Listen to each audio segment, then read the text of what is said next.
So we successfully fought the Nazis, and we successfully fought the communists. But in World War II, in the time of World War II, there were certain leftist thinkers, the Frankfurt School, who fled the Nazis, and they came to the United States and set up shop in California and New York. With the deliberate intent of undermining confidence in the institutions of freedom. Correct. As a precursor Right. to bringing down Western democratic capitalism and supplanting it with a new form of Marxism. So Lenin was a violent revolutionary. There was a doctrinaire Marxist view of the dialectic would result in the revolt of the proletariat, and then it would be violently accomplished.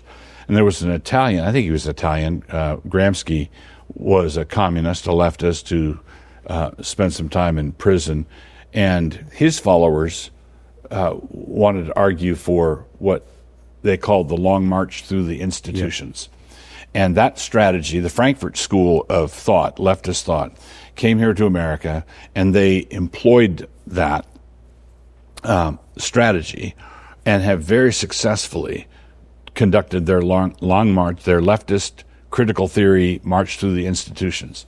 They've captured the universities, seminaries, publishing houses, media, K through 12 education. And not only that, they've captured all of these institutions, and they still think of themselves as the resistance. Right?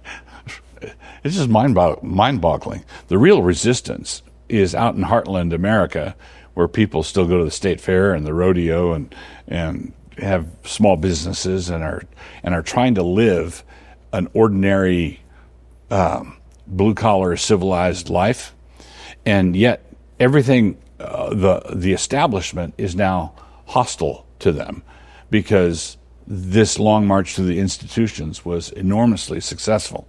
And it finally got to the point where the people in those institutions decided to make their move. And, it began with the Roe v. Wade decision in 1973. Then the Obergefell decision was the legalizing same-sex marriages, what they call marriages. I call it same-sex mirage. It's not a marriage, but that is being crammed down our throats. And belatedly, a lot of people woke up and said, we have to start doing something. And I regard the traditionalist Americans as numerous, really upset and angry, and are like sheep without a shepherd. There's no clear, identifiable leadership from the churches, from political leaders. It's basically a lot of people are bothered, and how can they be doing this? This is America, but they're doing it. No Lincoln, no Churchill, no Thatcher, no. There's nobody yet. I pray that God will raise someone up who can articulate the vision clearly and winsomely.